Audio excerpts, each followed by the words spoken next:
Já nos primeiros dias dos Jogos Olímpicos, temos acompanhado alguns acidentes, como fratura na tíbia e lesão no tornozelo, o que é comum para quem pratica esportes, sejam profissionais ou amadores. O Dimensão Olímpica de hoje aborda algumas questões relacionadas ao acometimento e à recuperação de lesões esportivas. Conversaremos com o fisioterapeuta Rodrigo Mantovani e com a professora Adriana Moré Pacheco, ambos da Clínica de Fisioterapia da URGS. Acompanhe!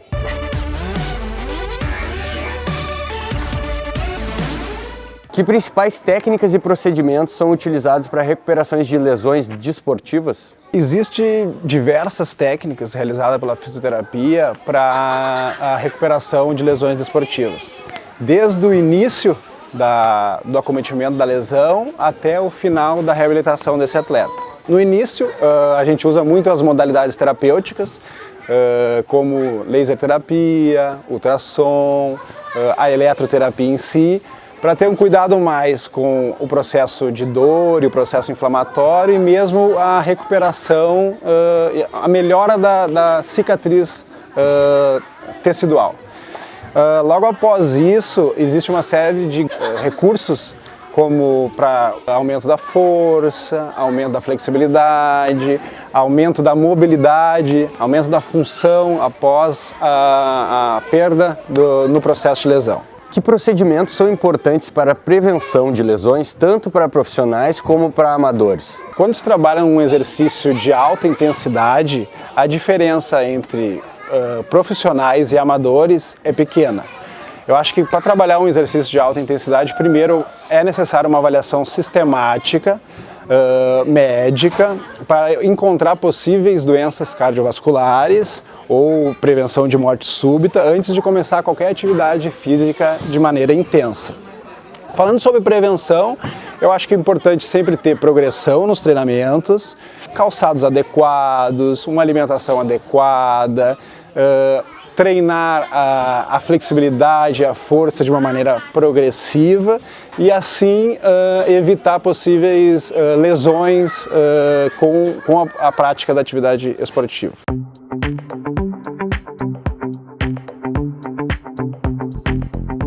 O judô é um esporte olímpico com fins educacionais, que mescla técnica, tática e filosofia de forma bem harmoniosa.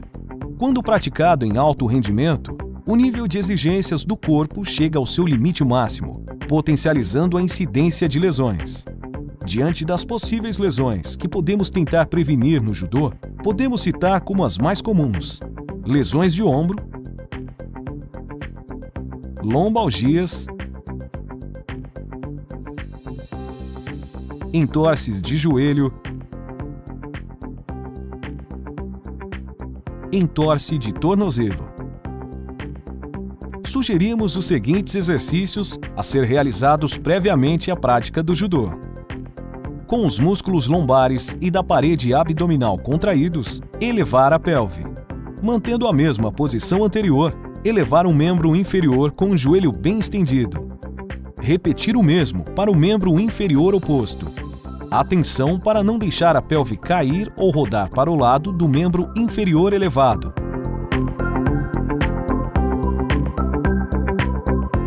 Pés paralelos e tíbias perpendiculares ao chão.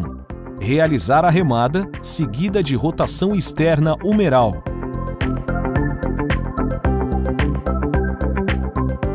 Com os músculos estabilizadores lombares e do abdômen previamente contraídos, realizar os movimentos de flexão de quadril e joelho, partindo para abdução, adução e depois com o joelho estendido, realizar extensão de quadril.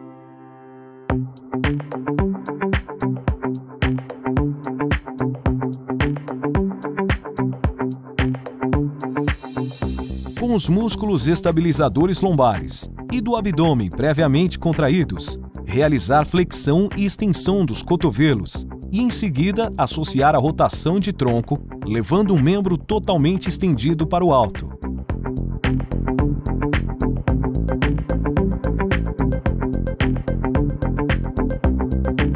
Com faixa elástica de 3 metros de comprimento, realizar movimentos diagonais de ombros acompanhados pelo olhar. No final do movimento, pede-se extensão de punhos e dedos. ajoelhado sobre uma superfície macia, tronco ereto, com estabilização lombar e do abdômen, mãos para trás e tornozelos fixados.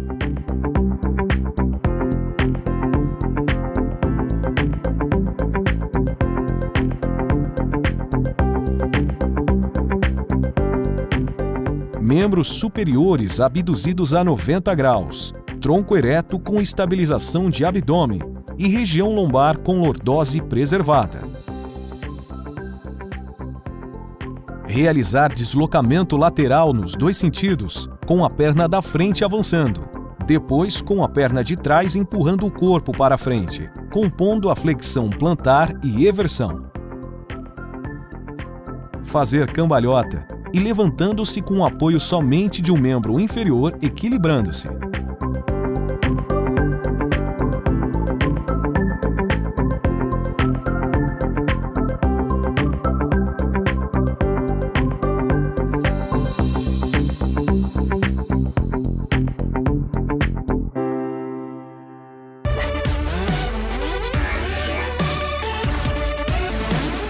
A fisioterapia ela indica alongamentos antes, durante, depois dos exercícios. Na prevenção não existe nada que comprove que o alongamento possa trazer, possa prevenir lesões.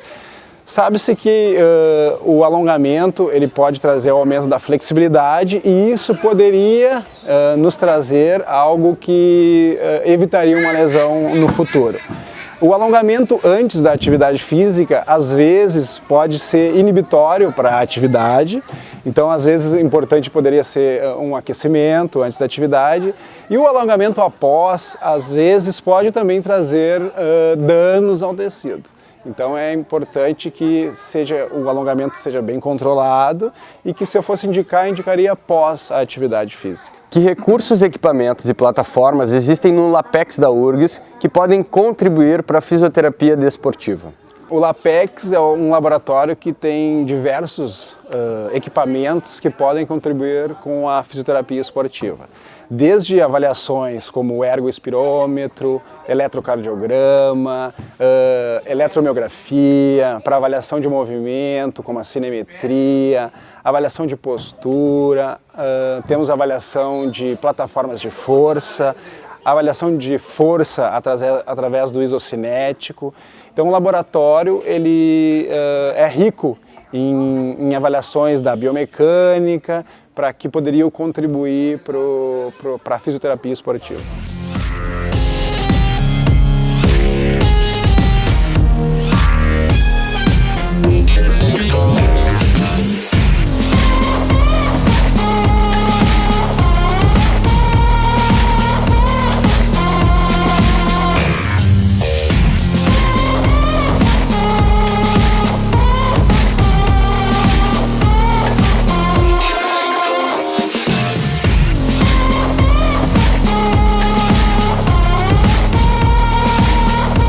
Então, obrigado, Rodrigo, pela tua participação e pelas informações.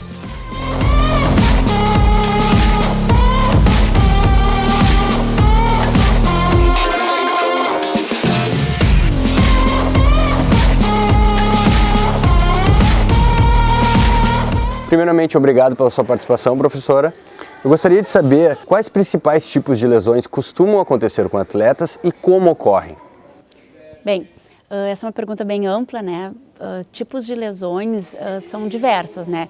Desde lesões traumáticas, que são as mais comuns, né? Um trauma prévio acontece para então o atleta ter a lesão.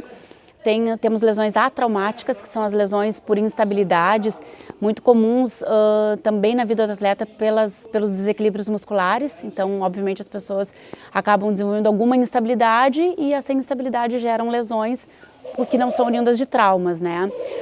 Lesões por supertreinamento também, que são chamado overuse.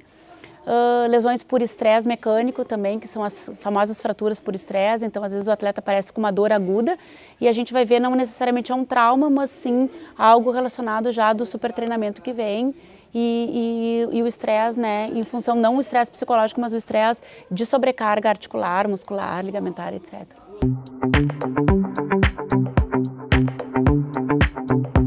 Podemos listar como as lesões mais comuns: entorse de joelho, entorse de tornozelo,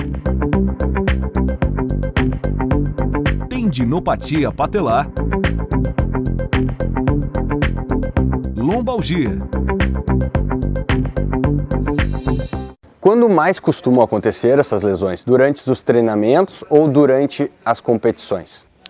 Então, Francisco, até essa pergunta é interessante, porque eu no meu doutorado eu fiz uma avaliação com 96 atletas de basquete e de voleibol do Grêmio Náutico União, né, na época, e fiz a avaliação de predição de entorse de tornozelo. E uma das minhas variáveis de estudo era relacionada a essa situação, onde eles mais se lesionavam, né, competições ou em treinos. E nos meus resultados de pesquisa apareceram 100% de lesões nos treinos. Porém, quando eu fui confrontar com a literatura, era o contrário, né? E aí partimos para a discussão o que poderia ser. Então, na discussão, a gente acabou avaliando que, assim, as competições são situações de mais ousadia dos atletas, né? Porque ali valem medalhas, valem alguma situação de competição que tem alguma busca. Então, os atletas ousam um pouco mais, eles avançam um pouco mais nas suas técnicas, por exemplo. Então, no caso da entorse de tornozelo, né, o que aparece? Muitas vezes a gente sabe que essa lesão é uma lesão que vem no retorno de um salto.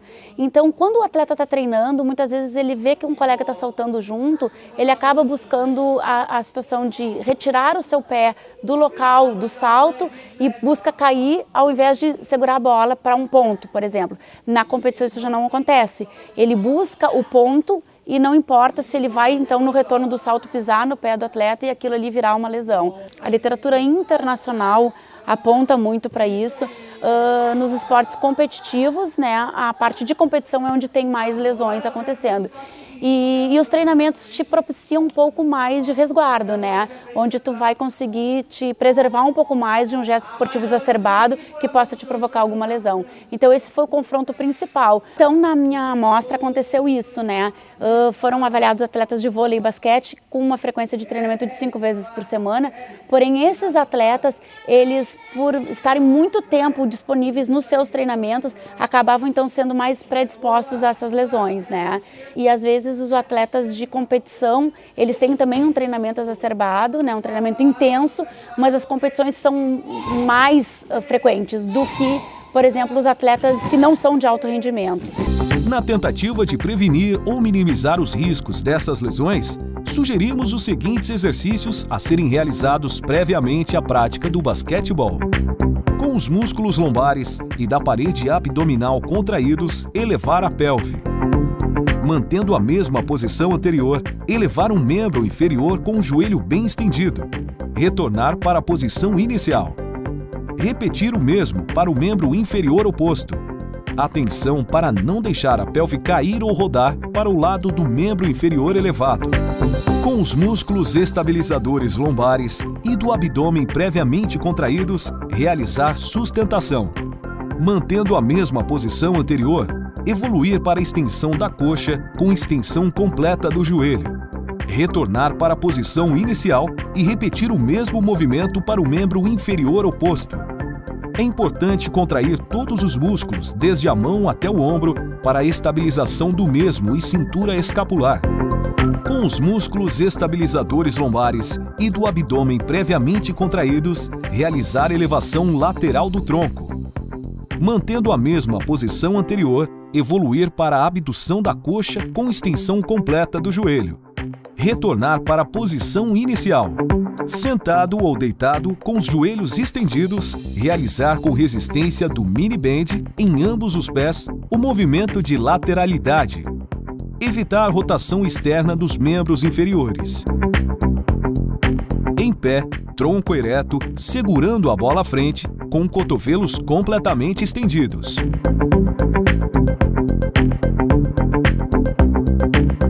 Apoio unipodal, tronco ereto, segurando a bola à frente com as duas mãos, com os cotovelos estendidos. Realizar inclinação anterior do tronco sem flexionar o joelho, levando a bola à frente e o membro inferior contralateral estendido para o alto.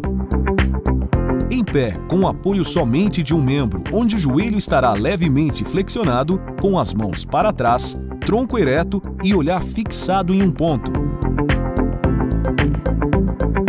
realizar o mesmo exercício anterior com os olhos fechados.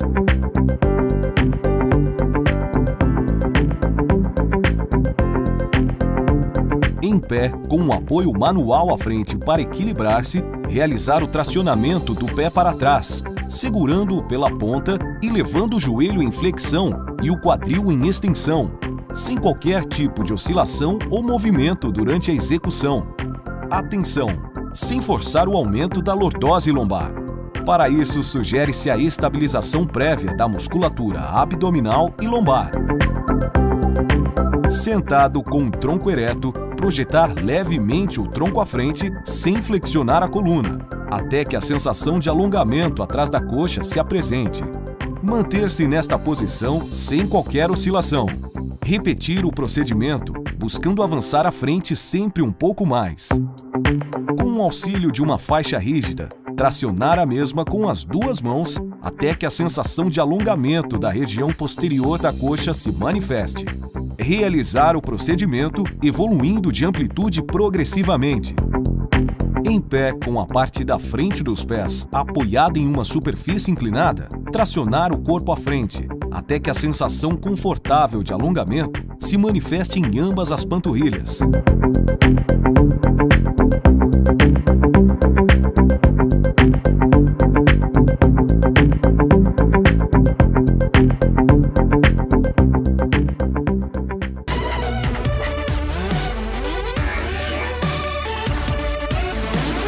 Obrigado, professora, pela sua participação. Obrigada.